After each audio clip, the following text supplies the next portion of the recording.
자, 이제 오늘 세 번째 거꾸로 사회 수업을 진행하도록 하겠습니다. 자, 여러분들이 요즘 학교 와가지고 사회 수업을 아주 적극적으로 잘 참여하는 모습을 보고 선생님이 매우 감동적입니다. 예, 그래서 한 명도 이렇게 노는 아이들 없이 열심히 하는 모습이 너무 보기 좋습니다. 그래서 그래 어제 선생님이 학교 없을 때도 다른 여러 선생님들이 참 우리 반 아이들이 잘한다라고 칭찬을 해주셔서 선생님이 매우 아주 흡족하고 좋았습니다. 자, 오늘 우리가 공부할 내용은 헌법에 관한 내용이에요. 그래서 여러분들이 헌법이란 말을 많이 들어봤죠? 헌법. 그래서 헌법이 무엇인지 한번 가만히 생각해 보세요. 헌법이 뭔가. 선생님이 이야기한 적도 있었습니다. 그래서 이번 시간에는 이런 헌법의 의미와 그리고 헌법 속에 담겨 있는 내용을 한번 살펴볼 거예요.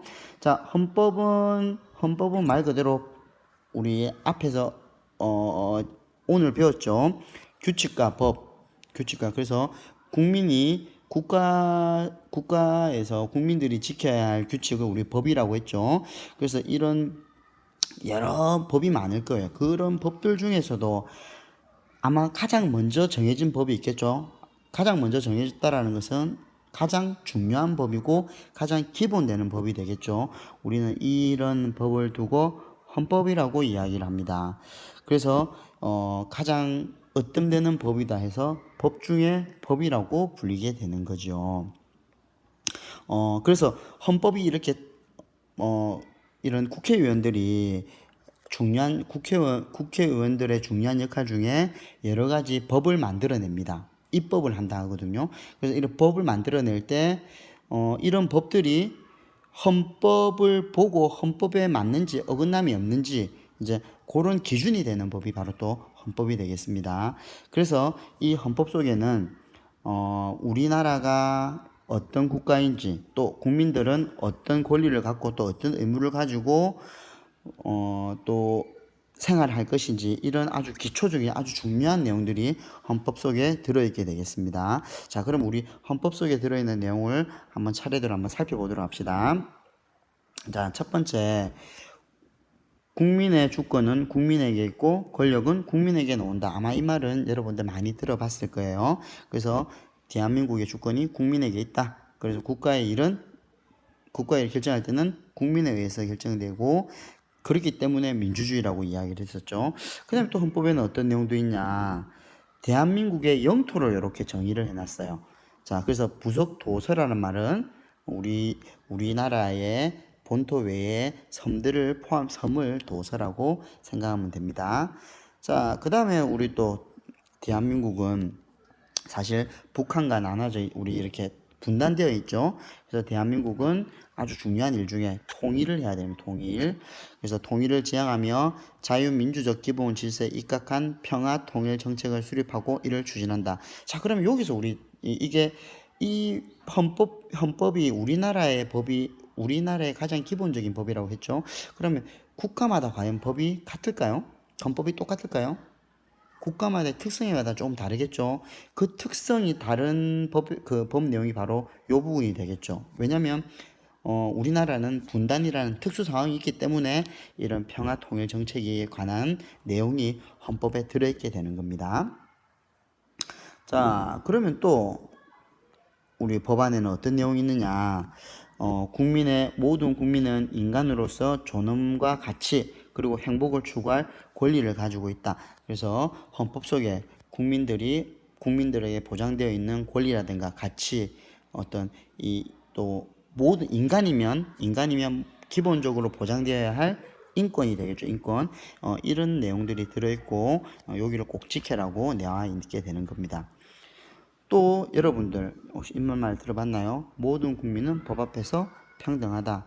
자, 돈이 많고 힘이 세면 힘이 세다고 법을 어기면 될까요?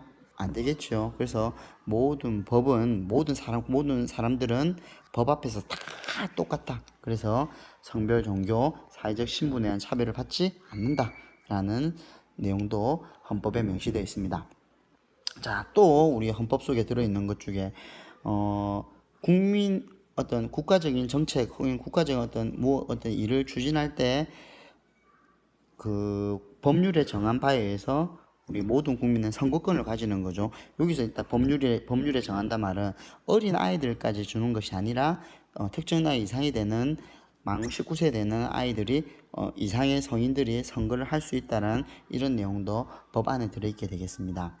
이런 헌법의 내용은 이것뿐만 아니라 여러 가지 내용이 들어 있습니다. 그래서 국민이 지켜야 할 것이 무엇인지, 의무가 뭔지, 또 국가의 일은 누가 어떻게 맡을 것인지, 그래서 뭐 예를 들어서 행정부라든가 또 국회의원이 있는 입법부라든가 또 판사들이 있는 이제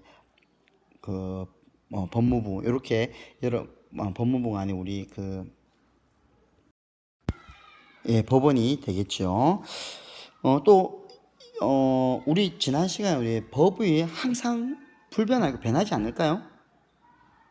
예, 법도 우리 시간에 지나면 뭔가 시대의 상황에 맞지 않으면 변할 수가 있다고 했죠. 마찬가지예요.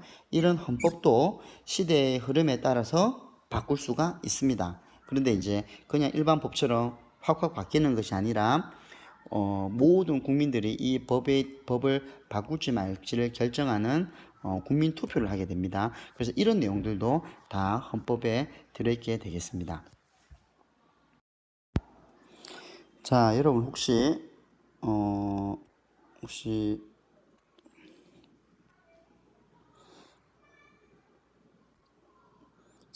여러분 혹시 이분을 기억하나요? 이분?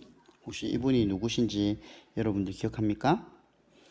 자, 이분이 바로 우리 재작년이었죠. 그래서 그때 우리 박근혜 전 대통령 탄핵 심판을 선고하던 이정미 이제 헌법재판관입니다.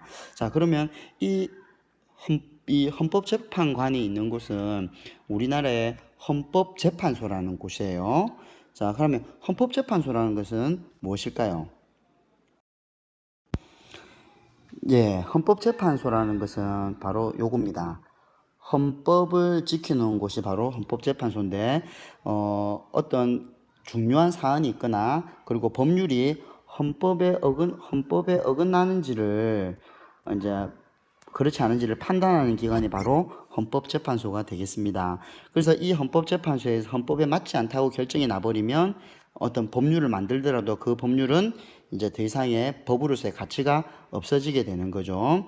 그래서 이런 헌법재판소는 아주 여러 가지 일을 하는데 국민의 자유롭고 평등한 사회 권리를 보장한 데서 이 헌법이 어떤 국민이 자기의 권리를 침해당한 일을 겪었을 때 이것이 헌법에 어긋나는지 안 어긋나는지를 판단해 주세요라고 요청을 하게 되고, 또 어떤 공무원들이 헌법이나 법률 위반했을 때 이제 그게 그런 위반 사례가 정당한지 아닌지, 기본적인 민주적 기본 질서에 위반이 되는지 안 되는지를 이제 판단하게 되고, 그게 정당의 경우는 이제 해산까지 시킬 수가 있게 되는 거죠.